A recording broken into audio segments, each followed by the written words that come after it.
Hello everyone, welcome to the session. Today I am going to guide you about how to manage your gate and placements. So first of all, let me introduce myself. I am Krishna Jaiswal. Uh, if I talk about my gate performance, I got All India Rank 112, Gate CSE 2024, All India Rank 99 and Gate DA 2024, 156 Gate CSE 2025.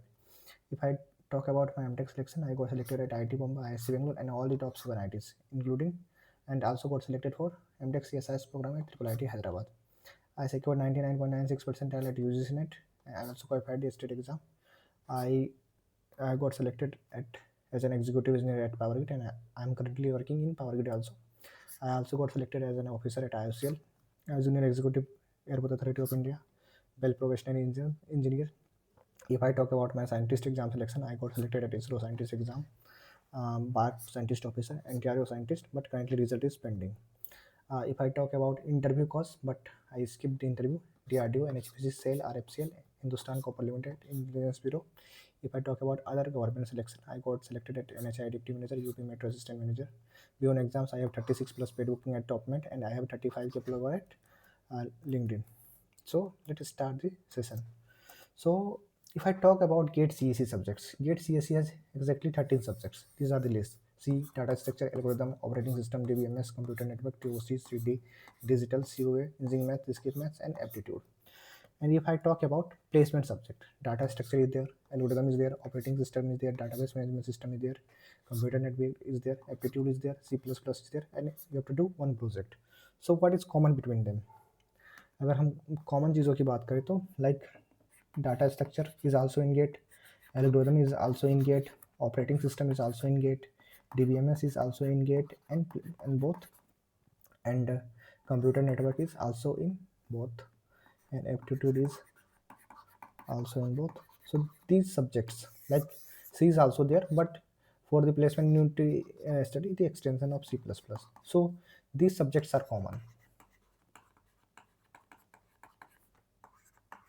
सो इसका मतलब ये होगा कि अगर मान लीजिए आप gate की प्रिपेयर कर रहे हैं तो बाय डिफ़ॉल्ट आपके ये 2, 2, 4 और 6 और 7 सब्जेक्ट से आपकी बाय डिफ़ॉल्ट इसकी प्रिपरेशन हो रही है। आपको इसके लिए एक्सप्लिसिटली प्रिपेयर करने की ज़रूरत नहीं है। तो इसका मतलब क्या हो गया, अगर आप गेट की प्रिपरेशन एक और प्लेसमेंट की प्रिपरेशन दोनों अलग-अलग चीज़ नहीं, दोनों एक ही चीज़ है। मतलब अगर आप गेट की प्रिपरेशन कर रहे हो तो बाय डिफ़ॉल्ट आप प्लेसमेंट के लिए भी प्रिपेयर कर रहे हैं। जस्ट आपको अपने साइड से कुछ चीज़ें एक्स्ट्रा करना पड़ेगी, जो कि मैं बताता हूँ। जैसे कि अगर हम बात करें गेट में हम लोग बस थ्योरेटिकल चीज़ें पढ़ते हैं, जैसे कि मान लीजिए मर्ज सॉर्ट पर, तो मर्ज सॉर्ट का हम लोग इम्प्लीमेंटेशन नहीं पढ़ते, बस जान लेते हैं कि मर्ज सॉर्ट क्या होता है, कि एरे को 2 पार्ट में तोड़ना रहता है, टाइम कम्प्लेक्सिटी पढ़ते, बट इसका इम्प्लीमेंटेशन नहीं पढ़ते हैं।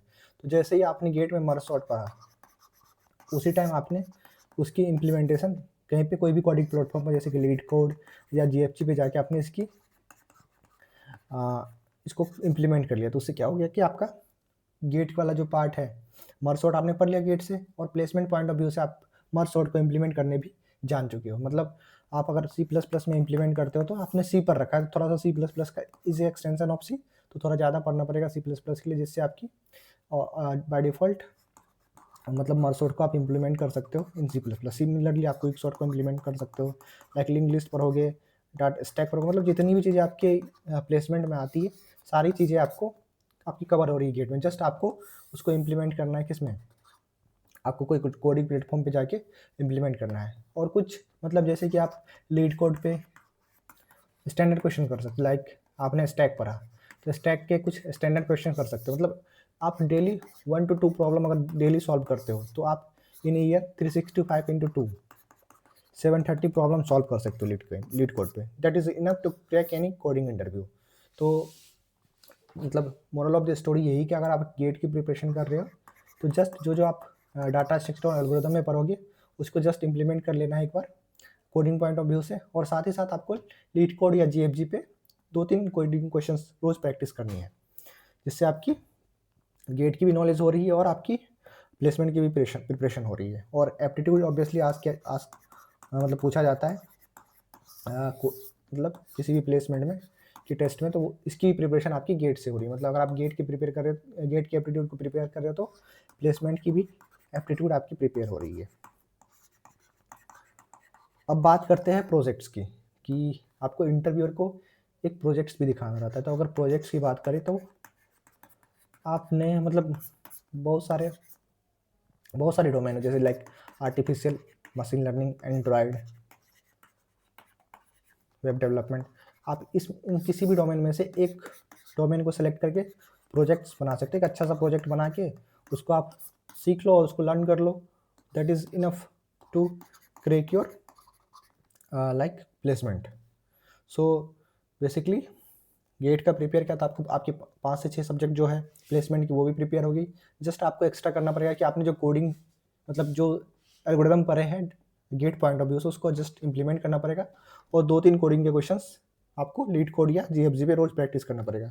एक फ़ायदा और भी कि अगर आप एल्गोरिदम के क्वेश्चंस जो आप गेट में पढ़ते हो उसको इंप्लीमेंट करते हो तो आपकी अंडरस्टैंडिंग और ज़्यादा बढ़ जाती है, जो कि आपको ऑब्वियसली गेट में भी हेल्प करेगी। सो अगर हम अब मतलब टाइम मैनेजमेंट की बात करें तो डिवीजन ऑफ टाइम कैसे कर सकते हैं। अगर आपके पास मान लीजिए 8 घंटे हैं टोटल दिन के, उसमें आप क्या कर सकते हो कि 5 घंटे गेट को दे दिया, 2 घंटे आप अपनी कोडिंग पार्ट को दे सकते हो, क्योंकि कोडिंग थोड़ा सा टाइम लगता है क्योंकि लॉजिक्स भी सोचने पड़ते हैं, और 1 आवर डेवलपमेंट को दे सकते हैं। डेवलपमेंट थोड़ा सा ईजी रहता है क्योंकि ये थोड़ा इंटरेस्टिंग होता है। तो इस तरह से आप अपनी चीज़ों को मैनेज कर सकते हैं। अगर आपके पास मान लीजिए 9 घंटे है तो 2 घंटा कोडिंग को, 2 घंटा डेवलपमेंट को और 5 घंटे गेट को। इस तरह से आप अपना डिवीजन ऑफ टाइम कर सकते हो। और इस चीज़ों को आप नेक्स्ट 1 ईयर के लिए रिपीट मतलब रोज़ कंसिस्टेंटली करते हो तो आपकी गेट भी स्ट्रॉन्ग हो जा रही है, गेट वाला पार्ट भी, और आपकी प्लेसमेंट वाला पार्ट भी स्ट्रॉन्ग हो जा रहा है। तो इस तरह से आप अपने गेट और प्लेसमेंट को मैनेज कर सकते हैं। अगर मैं इस मतलब सेशन को समराइज करूं तो गेट और प्लेसमेंट में C D S, algo, operating system, DBMS, CN और एप्टीट्यूड कॉमन है। जस्ट आपको सी प्लस प्लस पढ़ना पड़ेगा, which is extension of C. और मतलब गेट में आप जो भी एल्गोरिदम पढ़ते हो, मतलब डाटा स्ट्रक्चर में स्टैक पढ़ते हो, क्यू पढ़ते हो या मर्ज पढ़ते हो, उसको आपको एक बार कोडिंग पॉइंट ऑफ व्यू से मतलब किसी भी प्लेटफॉर्म पे जाकर उसको इंप्लीमेंट कर लेना। जैसे कि क्विक शॉर्ट पढ़ा तो उसको इंप्लीमेंट कर लिया, और आपको लीड कोड या जीएफजी से दो कोडिंग के क्वेश्चंस रोज इंप्लीमेंट करने हैं। और आपको एक प्रोजेक्ट एआई, एमएल या एंड्रॉयड या वेब डेवलपमेंट किसी में भी एक प्रोजेक्ट कर लेना, ताकि आप अपने प्रोजेक्ट्स को दिखा सको इंटरव्यूअर को।